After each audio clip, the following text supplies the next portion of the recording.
Welcome back, everyone, to Dr. Burns' TOEFL Show. Today, we're diving into a TOEFL writing academic discussion question. Should high school students be required to do volunteer work?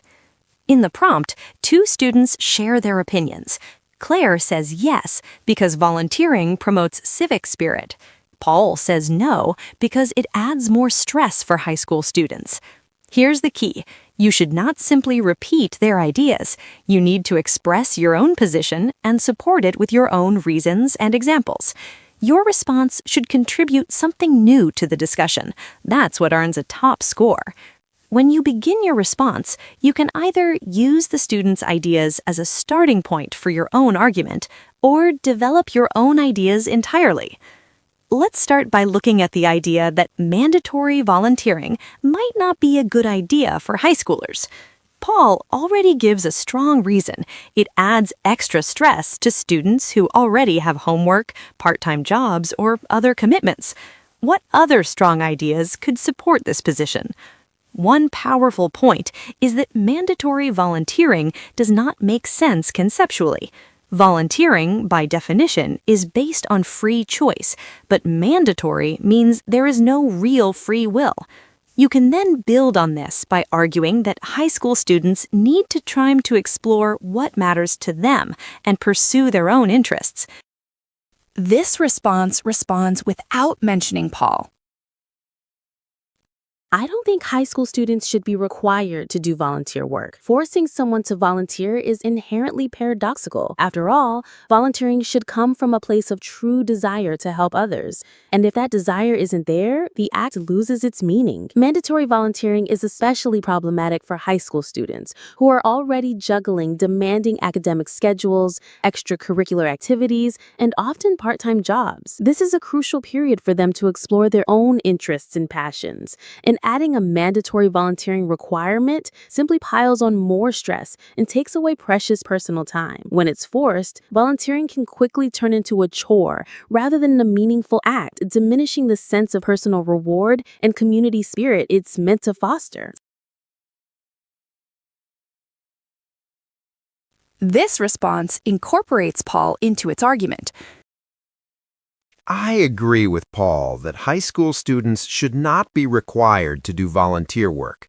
There are several serious problems with this kind of policy, such as adding extra stress to already packed schedules and turning volunteering into something that feels like unpaid labor, which can lead to low-quality effort or even resentment toward community service. Even more importantly, mandatory volunteering can deepen social inequality. Low-income students may not have reliable transportation to get to volunteer sites, or they may need to work paid jobs to help support their families, making it much harder for them to complete required service hours. This means the students who already face the greatest challenges are often penalized the most. For these reasons, while volunteering is incredibly valuable when it is a free choice, forcing students to do it can end up causing more harm than good for both students and society. This response contributes because while Paul simply points out that part-time jobs make volunteering more stressful for some students, this response elevates it to a structural societal problem. Mandatory volunteering would deepen social inequality. Now, let's examine arguing that mandatory volunteering is actually a good idea.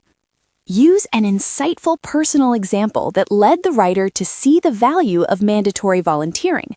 This adds a strong contribution to the discussion. Here's a response that does not use Claire.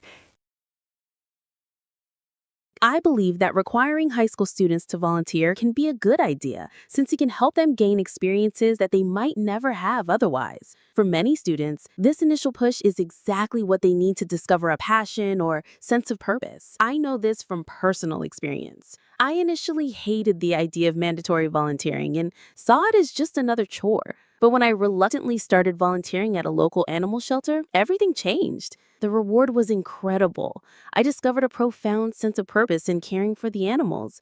It quickly became something I genuinely looked forward to, not a task I had to endure. Without that initial requirement, I would have never had that life-changing experience and might have missed out on a passion that has since shaped my perspective and goals. Mandatory volunteering isn't about forcing students to love the work, but about opening a door they might never have opened themselves. Here's a response that incorporates Claire. I agree with Claire that high school students should be required to do volunteer work.